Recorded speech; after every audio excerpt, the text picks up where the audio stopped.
తన భర్త తనకు కావాలంటూ అత్తారింటి ముందు నిరసన తెలిపింది భార్య రమ్య. ఈ ఘటన మహబూబాబాద్ జిల్లా గార్ల మండలంలోని పుల్లూరు గ్రామంలో చోటు చేసుకుంది.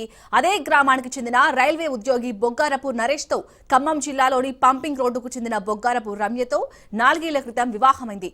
వీరిద్దరి కాపురం సజావుగా సాగి ఒక పాప కూడా జన్మించింది. మధ్యలో తన భర్త అత్తమామల మాట విని తనను తరచుగా వేధింపులకు గురిచేస్తున్నాడని ఆరోపిస్తుంది రమ్య. తనను వదిలించుకొని తన భర్తకు వేరే వివాహం చేయాలని ఎన్నోసార్లు ఇబ్బందులకు గురిచేసినట్లు ఆవేదన చెందుతుంది. ఫిర్యాదుతో మహిళా పోలీస్ స్టేషన్ కు వీరిద్దరిని పిలిపించి కౌన్సిలింగ్ ఇవ్వగా తన భార్యను తీసుకువెళ్తారని హామీ ఇచ్చాడు. భర్త నరేష్ తీసుకెళ్లకపోవడంతో స్వయంగా తానే భర్త ఇంటికి వెళ్లగా మళ్లీ ఎందుకు వచ్చావంటూ ఆమెను మెడపట్టి బయటకు గంటేసి ఇంటికి తాళం వేశాడు. దీంతో తనకు న్యాయం చేయాలని తన భర్త తనకు కావాలని డిమాండ్ చేస్తూ ఇంటి ముందు బైఠాయించి నిరసన తెలుపుతోంది బాధిత మహిళ రమ్య.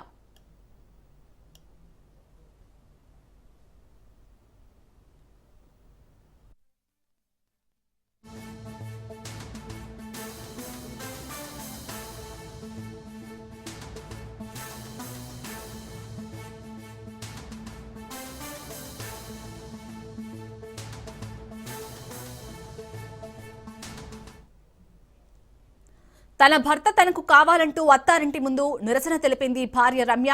ఈ ఘటన మహబూబాబాద్ జిల్లా గార్ల మండలంలోని పుల్లూరు గ్రామంలో చోటు చేసుకుంది.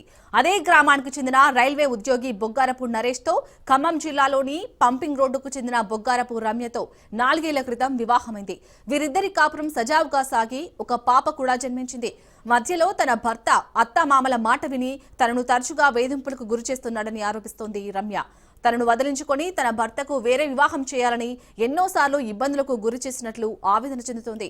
ఫిర్యాదుతో మహిళా పోలీస్ స్టేషన్ ను ఇద్దరిని పిలిపించి కౌన్సిలింగ్ ఇవ్వగా తన భార్యను తీసుకువెళ్తారని హామీ ఇచ్చాడు. భర్త నరేష్ తీసుకెళ్లకపోవడంతో స్వయంగా తానే భర్త ఇంటికి వెళ్లగా మళ్లీ ఎందుకు వచ్చావంటూ ఆమెను మెడపట్టి బయటకు గంటేసి ఇంటికి తాళం వేశాడు. దీంతో తనకు న్యాయం చేయాలని తన భర్త తనకు కావాలని డిమాండ్ చేస్తూ ఇంటి ముందు బైఠాయించి నిరసన తెలుపుతోంది బాధిత మహిళ రమ్య.